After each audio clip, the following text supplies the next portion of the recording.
Class 10th की पढ़ाई start हो चुकी है और अगर अभी से सही स्ट्रेटजी फॉलो कर लो बच्चों तो 90% लाना ऑलमोस्ट कंफर्म हो सकता है। प्रॉब्लम ये नहीं कि तुम पढ़ते नहीं हो, प्रॉब्लम ये है कि तुम्हें पता ही नहीं होता कि कब से पढ़ना और कैसे पढ़ना। बहुत सारे बच्चे इसी सोच में रहते हैं कि अपनी पढ़ाई कैसे स्टार्ट करें, सिलेबस कैसे स्टार्ट करें, इसी में उनका 2 से 3 महीना बर्बाद हो जाता है। तो बच्चों सबसे इंपॉर्टेंट है कि आप स्टार्ट कैसे करोगे। तो देखो तो मैं तुमको 3 फेस बता रहा हूँ, 3 फेस में तुमको स्टडी करना है। Face number 1 concept plus notes.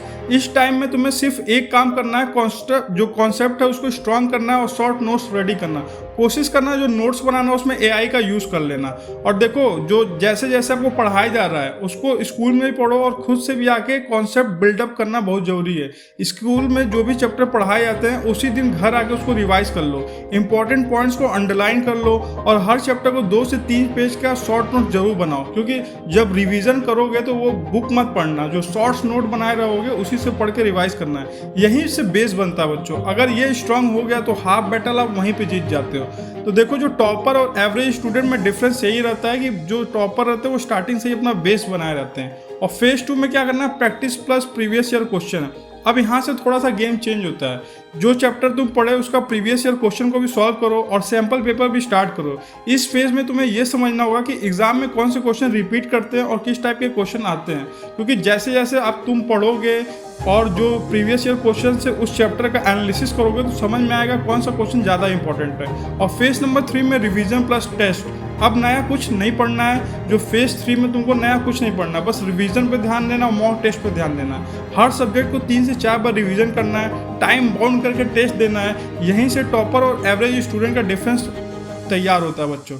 अब सबसे इंपॉर्टेंट चीज डेली रूटीन कैसा रखना है, क्योंकि डेली रूटीन से ही एक टॉपर और एवरेज में अंतर होता है। तो स्कूल के बाद 1-2 घंटे का रेस्ट किया करो, फिर 2 से 3 सब्जेक्ट डेली टच करो।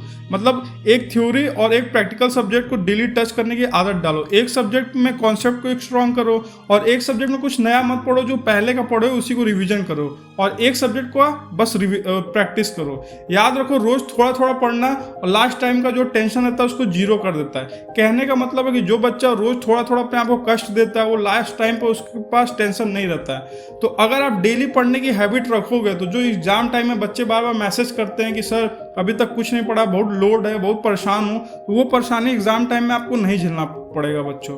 और 3 गोल्डन रूल जो तुमको याद रखना है। रूल नंबर 1 जो पढ़े हो उसी दिन उसको रिवाइज करो। और रूल नंबर 2 सबसे इंपॉर्टेंट, हर संडे वीकली रिवीजन फिक्स करो। मंडे टू सैटरडे जो पढ़े हो उसको संडे को रिवीजन का आदत बना लो बच्चों। और रूल नंबर 3 हर 15 दिन पे सेल्फ टेस्ट लेना सीखो कि 15 दिन में क्या पढ़े हो वो तुमको याद है कि नहीं, उसके लिए टेस्ट लो।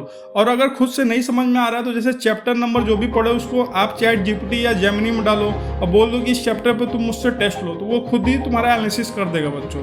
तो अगर ये 3 चीज़ फॉलो कर लिए तो 90% लाने से तुम्हें कोई नहीं रोक सकता। देखो क्लास 10th है वो टफ नहीं होता है, डिसिप्लिन मांगता है। जो बच्चा रेगुलर बेसिस पे पढ़ता है उसी के मार्क्स अच्छे आते हैं। तो अगर तुम आज से स्टार्ट कर दोगे तो रिजल्ट वाले दिन तुमको अपने ऊपर प्राउड फील होगा। और जो बच्चा कल पे टालता जाता है उसका समय एक एक दिन वेस्ट होते जाता है। तो तुमको अपना समय बचा के रखना, डेली थोड़ा थोड़ा पढ़ने की आदत डालनी है, फिर देखना रिजल्ट में तुम क्या कमाल करोगे। तो बच्चों मिलते हैं नेक्स्ट वीडियो में, तब तक thank you and have a nice day.